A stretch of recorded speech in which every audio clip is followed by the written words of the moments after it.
Hello, ನಾನು ಮೈಲಾರಯ್ಯ ಅಂತ ಹೇಳ್ಬಿಟ್ಟೆ. ನನಗೆ ಫಸ್ಟು ಶುಗರು 480 ತನಕ ಇತ್ತು. ಇವಾಗ ನನಗೆ 107, 108 ಬಂದಿದೆ. ಯಾಕಂದರೆ ನಾನು 6 ತಿಂಗಳು ಕೋರ್ಸ್ ತಗೊಂಡು ಮುಗಿಸಿದ್ದೀನಿ.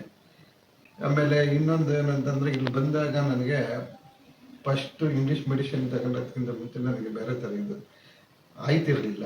ಇವಾಗ ಅಂತಂದರೆ 107, 108 ಆರಾಮಾಗಿ ಎಲ್ಲದೂ ಊಟ ಮಾಡ್ತೀನಿ, ತಿಂತೀನಿ, ಎಲ್ಲ ಥರನೂ ಇದು ಮಾಡ್ತಾ ಇದ್ದೀನಿ. ಇದರಿಂದ ಇವಾಗಲೂ ಅದಾದ್ಮೇಲೂ ಶುಗರ್ ಇವತ್ತು ಚೆಕ್ ಮಾಡಿಸಿದ್ದೀನಿ, 107 ಬಂದೈತೆ. ಆ ಗುಡುಚಿ ಆಯುರ್ವೇದಿಕ್ ಬಂದಾದ್ಮೇಲೆ ನನಗೆ ಇಂಪ್ರೂವ್ಮೆಂಟ್ ಆಗಿದೆ. ಇದರಿಂದ ಇದು ಚೆನ್ನಾಗಿದೆ. ಈ ಪ್ಯಾಕೇಜಲ್ಲಿ ನನಗೇನಂತಂದ್ರೆ ಮೆಡಿಸಿನ್ ಮುಗ್ದೋದ್ರೂ ಸಹಿತ ಲಿಮಿಟ್ ಅಂತೂ ಇಲ್ಲ.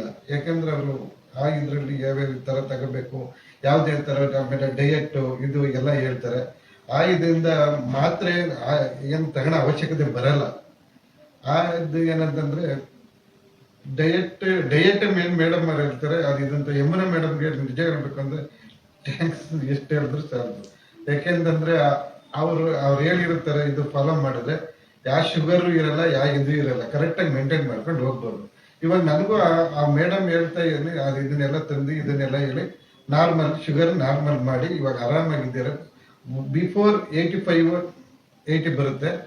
ಊಟ ಆದ್ಮೇಲೆ 110 ಒಳಗಡೆನೆ ಇರ್ತದೆ. ಇವಾಗ ನನಗಂತೂ ಆ ಫೀಲ್, ಅದು ಶುಗರ್ ಐತೆ ಅಂತ ಫೀಲ್ ಅಂತೂ ಇಲ್ಲ. ಇವಾಗ ಆರಾಮಾಗಿ ಎಲ್ಲಾ ಥರನೂ ತಿಂತೀನಿ, ಎಲ್ಲಾ ಥರನೂ ಊಟ ಮಾಡ್ತೀನಿ. ಇದು ನನ್ನ ಲಿಮಿಟ್ ಅಲ್ಲಿ ಏನು ನಾನೇನು ಇದು ಮಾಡ್ತಾ ಇಲ್ಲ. ಆರಾಮಾಗಿ ತಿಂತೀನಿ, ಆರಾಮಾಗಿ ಇದು ಮಾಡ್ತಾ ಇದ್ದೀನಿ. ಒಂದ್ ರೀತಿಲಿ ಫಾಲೋ ಡಯಟ್ ಒಂದು ಫಾಲೋ ಮಾಡ್ಬೇಕು. ಮಾತ್ರೆ ಎಲ್ಲ ಬಿಡಿಸ್ತಾರೆ, 100% ಬಿಟ್ಟಿದ್ದಾರೆ. ಇವಾಗ ನನ್ಗೆ ಆಲ್ರೆಡಿ ಬಿಡಿಸ್ತಿದ್ದಾರೆ. ಇವಾಗ ಆಗಿದೆ.